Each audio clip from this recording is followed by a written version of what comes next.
Bonjour à tous. Aujourd'hui, je vais vous montrer comment nettoyer votre JBL Quantum 950.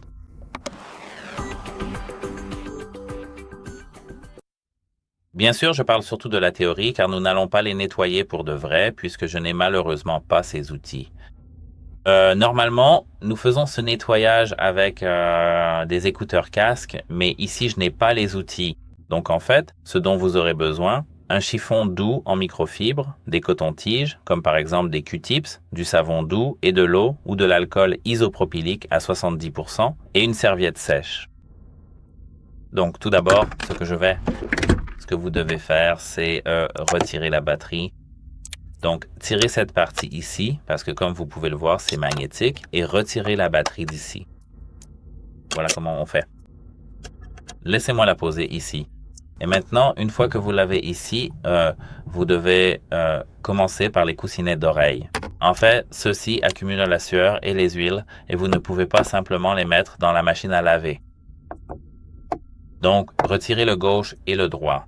Comme vous pouvez le voir, ils ne s'adaptent pas avec les aimants, donc vous saurez lequel est lequel. Ne vous inquiétez pas. Et donc, lorsque vous les placez, ceci par exemple, et essuyez-les légèrement avec un chiffon humide, de l'eau et un tout petit peu de savon. Pour un nettoyage plus en profondeur, vous pouvez utiliser un chiffon légèrement humidifié avec de l'alcool isopropylique. Et ne les trempez pas. Souvenez-vous de cela. Ne les trempez pas. L'humidité peut endommager la mousse à l'intérieur. Ensuite, laissez-les sécher complètement à l'air libre avant de les utiliser. S'ils sont usés, très usés ou sentent mauvais, envisagez de remplacer les coussinets d'oreille plutôt que de trop les nettoyer, car il sera presque impossible de les nettoyer dans cet état. Et je suis la personne vivante qui en a fait l'expérience parce que j'ai aussi eu le HyperX Cloud Alpha et ils étaient vraiment très malodorants parce que je les ai gardés très très longtemps.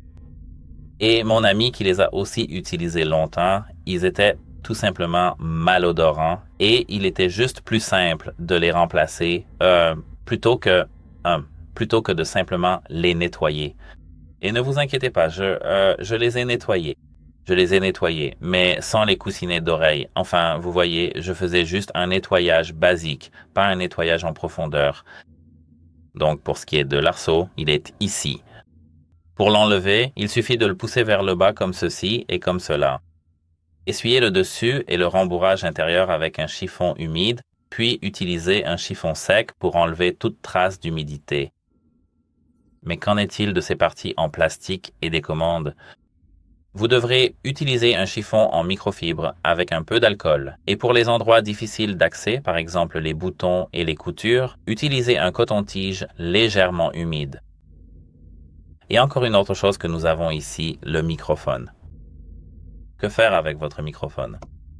Essuyez délicatement le micro-perche avec un chiffon sec ou légèrement humide et évitez d'appuyer sur la grille. Et ce qu'il faut éviter. Ne passez pas d'eau sur le casque. N'utilisez pas de nettoyant puissant comme l'eau de Javel ou l'ammoniac. Ne vaporisez pas de liquide directement dessus et ne remontez pas ou n'utilisez pas l'appareil lorsqu'il est humide. Et nettoyez légèrement une fois par semaine si vous les utilisez souvent. Rangez-les dans un endroit sec et aéré et évitez de les porter avec les cheveux mouillés. C'est très important pour éviter les mauvaises odeurs.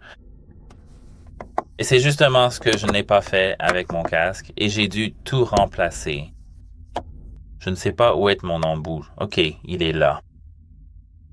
Et maintenant, après le nettoyage, ça ne devrait pas vous prendre très longtemps. Vous pouvez remettre la batterie à l'intérieur ainsi que la même pièce ici. Et maintenant, nous avons terminé. Si vous avez des questions, laissez-les dans la section des commentaires ci-dessous. Mais pour cette vidéo, c'est tout.